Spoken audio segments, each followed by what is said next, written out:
Với một tay chạy xe đêm dày dặn như anh, nếu đang trên đường về, bỗng có một cô nàng xinh đẹp vẫy xe, anh đón hay bỏ qua, chắc chắn sẽ có những anh cứng miệng bảo, chẳng mất mấy phút, đón thôi. Không do dự, rước người đẹp lên xe ngay. Nhưng nếu giây trước cô ấy còn hiện trong gương chiếu hậu, rõ mồn một, giây sau đã biến mất không để lại dấu vết, thì anh sẽ xử lý thế nào?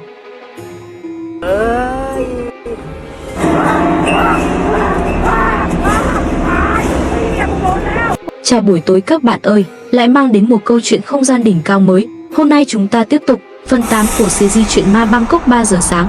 Không dài dòng nữa, vào chuyện luôn nhé. Khoảng 2 giờ sáng, thành phố đã chìm vào giấc ngủ, đường phố vắng tanh, chỉ còn anh tài xế taxi vẫn thức trắng kiếm quốc. Ngay lúc đó, một người phụ nữ xinh đẹp vẫy xe chặn anh lại. Cô ấy muốn đi đâu anh chẳng quan tâm nữa, chỉ cần có một cô gái xinh xắn như vậy ngồi yên ở ghế sau, thì với một tài xế chạy đêm còn hiệu quả hơn cả uống cà phê. Cả đêm vốn mệt mỏi bỗng trở nên dễ chịu hẳn. Suốt chặng đường anh chẳng ngồi yên được, vừa nhìn đường vừa lén liếc gương chiếu hậu ngắm người, càng nhìn càng thấy vui, càng nhìn càng tỉnh táo. Cao hứng quá, anh còn định kể chuyện ma cho cô nàng nghe, cho không khí trong xe thêm phần sôi động. Thế nhưng khi anh liếc lại gương, toàn thân bỗng đứng hình, ghế sau trống không, người phụ nữ vừa ngồi đó đã biến mất hoàn toàn. Hôm sau anh kể chuyện này cho đồng nghiệp tên Tiểu Phàm. Kết quả Tiểu Phàm nghe xong chẳng tin chút nào, không những không tin, còn cười bảo anh chắc thức đêm nhiều quá nên ảo giác rồi. Nhưng Tiểu Phàm sớm nhận ra, có những thứ chưa gặp thì ai cũng cứng miệng được, đến khi thật sự đụng phải thì hét to hơn ai hết. Chẳng bao lâu sau, Tiểu Phàm chuẩn bị ra xe chạy, vừa định lùi xe ra thì một người phụ nữ kỳ lạ đột ngột chặn ngay phía sau. Ban đầu Tiểu Phàm chẳng để ý, cứ nghĩ đối phương cố tình gây chuyện. Anh quyết định cho cô ta một bài học, nhưng lùi đi lùi lại 2 lần, người đó không những không tránh mà còn tiến lại gần hơn.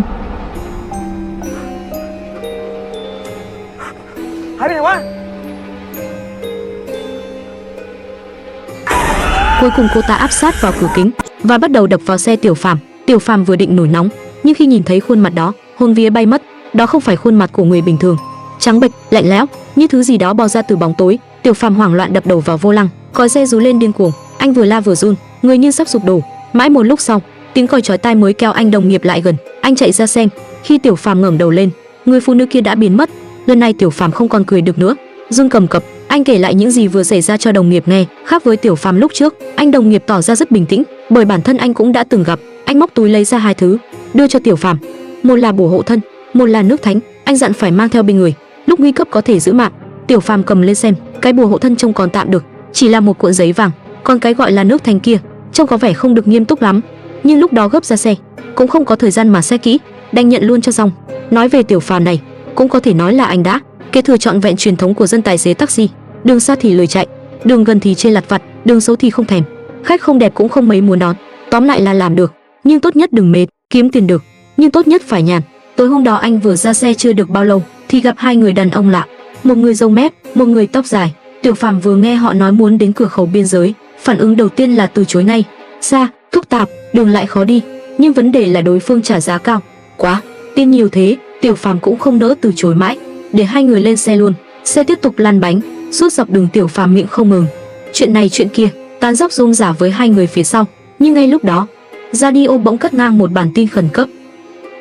เมื่อเวลาประมาณ 2:15 นาทีเกิดเหตุปล้นธนาคารของเมืองสาขาแยกไหลตุคนร้ายสวมหมวกไอ้โม่งได้เงินสดไปประมาณ3 ล้านบาทคนร้ายเป็นชาย2 คนรูปร่างสูงประมาณ170. Một ngân hàng vừa bị cướp, tên cướp đeo mặt nạ, lấy đi hơn 3 triệu tiền mặt, hiện đang bỏ trốn, chưa bắt được. Bản tin vừa dứt, không khí trong xe thay đổi tức thì.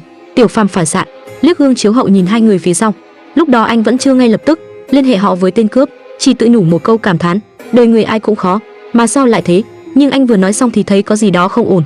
Tên tóc dài phía sau trông ngày càng kỳ lạ, ánh mắt lảo đảo, tinh thần mơ hồ, như thể đang nhìn thấy thứ gì đó không nên thấy. Đang sợ hơn nữa, Tiểu Phàm thoáng nhìn thấy có một bàn tay đang với về phía vô lăng của anh.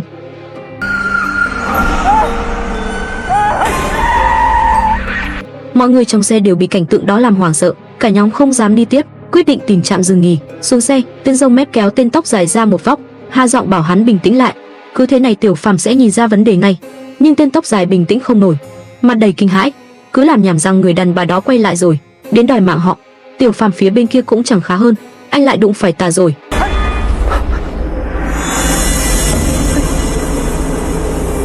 Cảnh tượng kỳ quái trước mắt làm anh khiếp đến mức anh vội lục túi lấy bùa hộ thân và nước thánh mà đồng nghiệp đưa ra. Đến lúc này, nghiêm túc hay không thì kệ, cứ lấy ra cho có chỗ dựa tâm lý đã.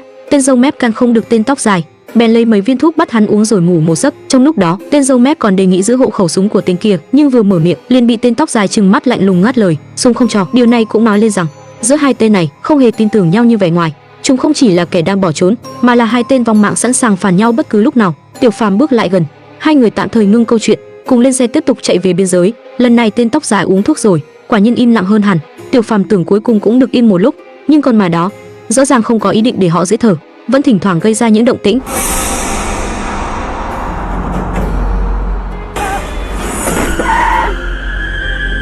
Khi thì ép họ dừng xe, khi thì như nhập vào tên tóc dài, quấy đảo không khí trong xe ngày càng ma mị.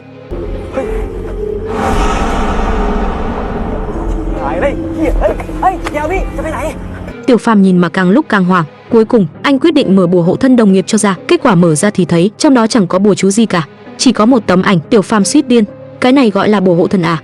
Nhưng lúc này chửi cũng chẳng ích gì, vì hai tên phía sau đã bắt đầu giằng co nhau, thậm chí kéo nhau xuống xe. Tiểu Phàm cũng bước xuống xem, và khi nhìn thấy, mắt anh không rời ra được, vì trong lúc giằng co, tiền trong ba lô đổ ra đầy đất, từng xấp tiền mặt nằm la liệt trên mặt đường. Lúc này Tiểu Phàm mới giật mình hiểu ra, tên cướp ngân hàng mà radio vừa nhắc 80% chính là hai tên trước mặt anh. Nhưng chưa kịp nghĩ thêm gì, tên râu mép đột ngột ra tay đánh tên tóc dài ngất xỉu. Sau đó hắn nhặt tiền lên, dùng súng khống chế Tiểu Phàm, ép anh phải đưa hắn đến biên giới. Giờ thì Tiểu Phàm bị cuốn vào hoàn toàn rồi. Anh vốn chỉ muốn kiếm một quốc đường xa, không ngờ chuyến xe này chở không phải hành khách, mà là hai tên vừa cướp xong ngân hàng. Xe tiếp tục chạy chưa được bao lâu thì gặp trạm kiểm soát của cảnh sát. Tiểu Phàm thấy cảnh sát, trong lòng bỗng lóe lên tia hy vọng, nhưng chưa kịp phản ứng, tên râu mép đã dùng súng kiểm soát tình hình. Để qua trạm kiểm soát, Tiểu Phàm đành phải lách xe vào con đường nhỏ bên cạnh. Đường ngày càng vắng vẻ hẻo lánh, không khí trong xe cũng ngày càng ngột ngạt. Bảo Tiểu Phàm cứ lái đi, tên râu mép bắt đầu vẽ bánh. Hắn nói chỉ cần Tiểu Phàm chờ an toàn đến được đích, trong 300 triệu đó sẽ chia cho Tiểu Phàm 1/3. Nghe thì hấp dẫn đấy, nhưng Tiểu Phàm chẳng tin chút nào, vì anh biết rõ đến khi ra đến biên giới, mạng mình chắc cũng tới hạn, tiền nhiều đến đâu cũng cần có mạng mà tiêu. Đúng lúc đó, con ma lại xuất hiện.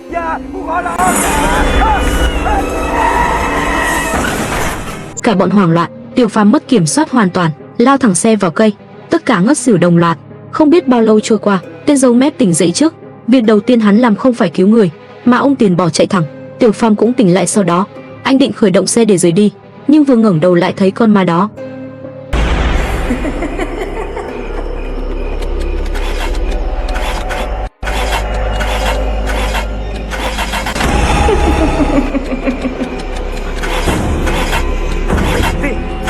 ติดสิไว้โอ้เฮ้ย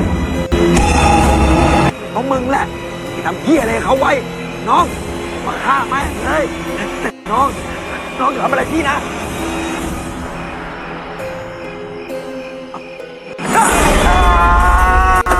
Lần này Tiểu Phàm hoàn toàn sụp đổ, xe kẹt xe, tiền cũng không nghĩ tới nữa, đẩy cửa xe ra và chạy thục mạng. Rừng tối đen như mực, Tiểu Phàm cắm đầu chạy, con ma bám theo sau. Anh chạy về đâu, ma đuổi theo đó, dù trốn thế nào cũng không thoát được. Chạy đến cùng, Tiểu Phàm đã tê liệt vì sợ, không chạy nữa. Anh thật sự không hiểu nổi, bèn quát thẳng vào mặt con ma: tại sao cứ bám lấy ta mãi vậy? Anh nhớ rằng bản thân chưa từng làm gì tổn hại người phụ nữ này, oan có đầu nợ có chủ, ai hại cô thì đi tìm người đó chứ, đừng cứ quấy anh mãi. Lời vừa dứt, điều kỳ lạ xảy ra, con ma thật sự biến mất. Tiểu Phàm như vừa nhặt lại được mạng, vừa thoát khỏi rừng, chạy ra đường lớn. Thật may thay, vừa đúng lúc có một chiếc taxi đi ngang. Tiểu Phàm vội vẫy tay, xe dừng, anh chui vào, ngẩng đầu nhìn tài xế, và khi nhận ra khuôn mặt người lái, toàn thân anh đứng hình hoàn toàn. เฮ้ยนี่มันอะไรกันวะ ไปซอย3ค่ะ โว้ยซอย3แถวนั้นไม่ไปหรอกครับมันเปรี้ยว ไปเถอะนะพี่ เดี๋ยวหนูให้เพิ่มอีก100 นึงก็ได้ ไม่ได้เอาครับน้องขอโทษด้วยนะ โอ้พี่เห็นใจหนูเถอะนะ หนูเรียกมาตั้งหลายคันแล้วว่าไม่มีใครรับหนูเลย แล้วนี่มันก็ดึกมากแล้วด้วยอ่ะ ไม่ได้หรอกครับน้องไปแถวนั้นนะพี่กลัวถ้าแก๊สมันหมดขึ้นมาแล้วปั๊มแก๊สมันติดพี่เดือดร้อนไม่ไปครับ งั้นหนูให้เพิ่มอีก200ก็ได้ ไปนะคะ Vì người ngồi sau tay lái lại chính là một phiên bản khác của anh. Khoảnh khắc đó, Tiểu Phàm mới nhận ra đây không phải thoát nạn, đây là con ma đang buộc anh phải tận mắt nhìn thấy rốt cuộc mình đã mắc món nợ gì. Sau đó, anh với tư cách người ngoài cuộc chứng kiến lại toàn bộ những gì đã xảy ra. Một người phụ nữ đứng bên đường vẫy xe, và người cầm lái chính là anh ngày đó. Anh thấy bản thân mặc cả với người phụ nữ, thấy bản thân cuối cùng hy hửng để cô lên xe. Ban đầu đây chỉ là một cuộc xe đêm bình thường. Xe chạy được một đoạn, chưa đến nơi, anh đã dừng xe lại. Anh bảo cô xuống đây đi, tự đi bộ về. Lý do đơn giản lắm, không còn xa nữa. Anh chẳng quan tâm nơi này tối đến mức nào, cũng chẳng để ý đến việc một mình phụ nữ đi đêm có an toàn không, chỉ muốn cho xong chuyện, chỉ muốn bớt chạy đường, chỉ muốn đuổi cô ấy xuống xe cho nhanh. Người phụ nữ không chịu, nhưng anh thái độ cứng rắn, cứ thế ép cô xuống. Và chính quyết định đó đã đẩy cô gái vào thảm kịch phía sau. Ven đường lúc đó tình cờ có hai người đang nhậu. Hai người đó chính là tên tóc dài và tên râu mép. Chúng thấy cô gái đơn độc, men rượu nổi lên, nảy sinh ác ý. Sau đó cô gái đã phải chịu đựng điều tàn nhẫn nhất. Đến đây, Tiểu Phàm mới thật sự hiểu ra, con ma cứ bám lấy anh mãi đó chính là người phụ nữ anh đã đuổi xuống xe năn nó. Anh không trực tiếp giết cô, nhưng nếu anh không bỏ cô ấy giữa con đường tối tăm đó, thì có lẽ bi kịch phía sau đã không xảy ra. Vậy nên Tiểu Phàm không vô tội, anh chỉ là không ra tay, nhưng đã tự tay mở ra cánh cửa địa ngục. Lý do con ma cứ bám theo anh không phải tìm nhầm người, mà là để anh biết rằng sự lạnh lùng đôi khi cũng có thể giết người. Mỉa mai hơn nữa, con ma đã vất vả lắm mới gom được cả ba người lại. Một tên tài xế đã bỏ cô xuống xe, hai tên đã trực tiếp hại cô. Giờ đủ mặt rồi. Đến lúc đòi nợ, con ma cuối cùng đã được tọa nguyện. Tên râu mép bỏ chạy nhưng cuối cùng bị xe đâm chết.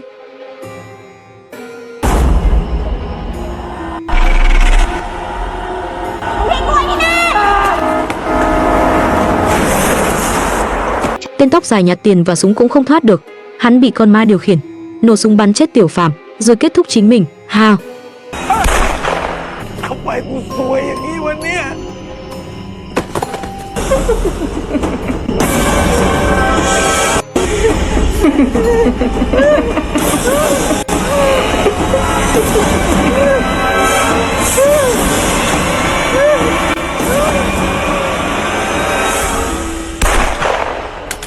Ba người có liên quan đến cái chết của cô gái, cuối cùng không ai thoát khỏi nghiệp báo. Câu chuyện kết thúc tại đây. Điều đáng sợ nhất của câu chuyện này không phải con ma ghê gớm đến đâu, mà là nó xé toạc hai chữ vô tội trước mắt người xem. Tiểu Phàm luôn cho rằng mình không giết người, không cầm dao, không dính máu, vậy thì ma không có lý do tìm anh. Nhưng sự thật mới thật sự đau. Anh thật sự không trực tiếp hại cô gái đó, nhưng đã đẩy một cô gái đơn độc xuống giữa con đường vắng tối tăm lúc nửa đêm. Nhiều khi cái ác không nhất thiết phải cầm dao mới tính. Sự thờ ơ, chi phiền, muốn cho nhanh, coi nguy hiểm của người khác là chuyện không liên quan đến mình, đều có thể trở thành quân cờ domino đầu tiên của bi kịch. Tên râu mép và tóc dài là cái ác trực tiếp, Tiểu Phàm là cái ác của kẻ bàng quan. Một tên vì dục vọng, một tên vì mạng sống, một tên vì muốn bớt đi một đoạn đường, cuối cùng cùng nhau tạo thành chuỗi nhân quả dẫn đến cái chết của cô gái. Vậy nên con ma không giết bừa, nó đang đưa từng người trở về đúng vị trí món nợ mình đã gây ra. Điều thật sự khiến câu chuyện này rùng mình là nghiệp báo không chỉ tìm kẻ thù ác, mà còn tìm cả người đã từng có cơ hội ngăn bi kịch, nhưng lại chọn cách đóng cửa bước đi. Câu chuyện hôm nay của U Muội đến đây thôi nhé. Nếu thấy hay thì nhớ like, follow và lưu lại nha. Mỗi tập đều đang được cập nhật liên tục. Hẹn gặp lại các bạn. Đúng hẹn, không bỏ lỡ nhé.